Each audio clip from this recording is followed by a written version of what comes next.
என்ன chess board விளையாட தெரியுமாடா? விளையாட தெரியுமில்ல? பிளேயர்ஸ் இருக்கீங்களா? Chess player. அதுல என்ன தெரிஞ்சுக்கிறோம் நம்ம? கடைசியா 2 காயின் இருந்தா கூட என்ன செய்வோம்? நம்ம போராடி ஜெயிப்போம். தாயத்துல என்ன தெரிஞ்சுக்கிறோம்? இன்னைக்கு லூடோ விளையாடுறாங்க கேம்ஸ். அதே தாயத்தை தான் லூடோ கேம்னு சொல்லிட்டு ஆன்லைன்ல கேம்ஸ் விளையாடுறாங்க. அது அல்ல. தாயக்கட்டையில வந்து உருட்டி நம்ம கட்டம் போட்டு விளையாடுவோம் இல்லையா? அது வெட்டி வெட்டி எரிஞ்சாலும் என்ன செய்யணும்? நம்ம திருப்பி வந்து நான் முளைச்சு வருவேன். ஏன்னா அது வெட்டி வெட்டி எரிஞ்சாலும் மறுபடியும் நம்ம உள்ள வந்து ஜெயிக்கணும். அப்ப நமக்கு வந்து தோல்வின்றது ஒண்ணு கிடையவே கிடையாது. எப்படியாவது நம்ம வெற்றி அடையிற வரைக்கும் என்ன செய்யணும்? முயற்சி பண்ணிக்கிட்டே இருக்கணும். அப்படிங்கறது அந்த தாயம்ன்றது வந்து தீர்மானிக்கும்.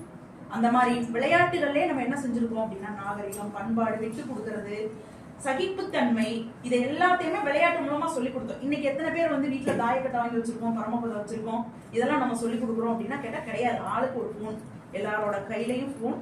அந்த போன்ல அப்லோட் பண்ணி டவுன்லோட் பண்ணி என்ன செய்யறோம்? கேம் கேம் கேம், நீ இவ்வளவு பாயிண்ட், நீ இவ்வளவு பாயிண்ட். பிள்ளைங்க வந்து மொபைல்ல மூழ்கி இருக்கிறாங்க. சோ இதெல்லாம் மறந்ததுக்கு காரணம் நம்மளோட பழக்க வழக்கங்களை மறந்ததுனால பிள்ளைங்க வந்து அந்த பண்பாடு அப்படின்றதையும் மறந்துட்டாங்க. ரெண்டாவது முக்கியமான ஒரு விஷயம்னா, இன்னைக்கு நவ நாகரிக உடை. இந்த இப்பதான் ரீசெண்டா நேற்று தான் பொங்கல்லாம் முடிஞ்சு எல்லாம் தைப்பொங்கல் கொண்டாடணும், உழவர் திருநாள், மாட்டு பொங்கல் கொண்டாடணும், அடுத்து காணும் பொங்கல். காணும் பொங்கல்னா என்னதுப்பா தெரியுமா? நம்ம உறவினர்களை போய் பார்த்து எல்லாம் நம்ம உறவினர்களை வந்து சந்திக்கிறது. அன்னைக்கு எல்லாரும் வந்து சொந்தக்காரங்களை எல்லாம் பார்த்து உங்க வீட்டுல எப்படி, எங்க வீட்டுல எப்படின்னு வந்து சமமா வந்து என்னது உணர்வுகளையோ நம்மளோட நல்ல நல்ல விஷயங்களையோ வந்து பகிர்ந்துக்கிறாங்கன்னா அந்த காணும் பொங்கல். எல்லாம் பொங்கல் அன்னைக்கு வச்சு ட்ரெடிஷ்னல் வியர், ட்ரெடிஷ்னல் வியர் அப்படின்னு ஸ்டேட்டஸ் போடுற லெவல்ல தான் இருக்கு. எது ட்ரெடிஷ்னல் வியர்? இதுதான் நம்மளோட உடை. நம்மளோட உடை என்னது? ஹாஃப் சாரி, புடவை, தாவணி, அதுதான் நம்மளோட உடை.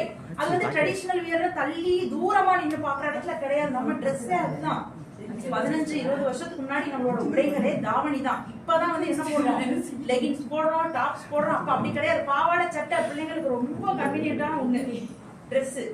அதுலயே வந்து ஒழுக்கம் வந்துருது. நம்மளோட உடைகள்லயே ஒழுக்கம் வந்துருது. முன்ன யாராவது வெளியில போனாங்க அப்படின்னா, பழைய காலத்துலயும் சரி, இப்ப கிராமப்புறங்கள்ல இருக்க பெரியவங்க எல்லாம் தலையை விரிச்சு போட்டு முன்னாடி போனா உள்ள போயிருவாங்க, வெளியே போக மாட்டாங்க.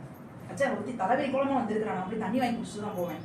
ஏன்னா தலைவலி கோலத்தோட ஒருத்தவங்களை பார்த்தா அங்க வந்து நல்லது நடக்காதுன்றது அந்த ஒரு அப்படிப்பட்ட ஒரு பண்பாடு இருந்ததுல இப்ப யாரை பார்த்தாலும் தலையை வச்சுட்டு தான் போறோம்.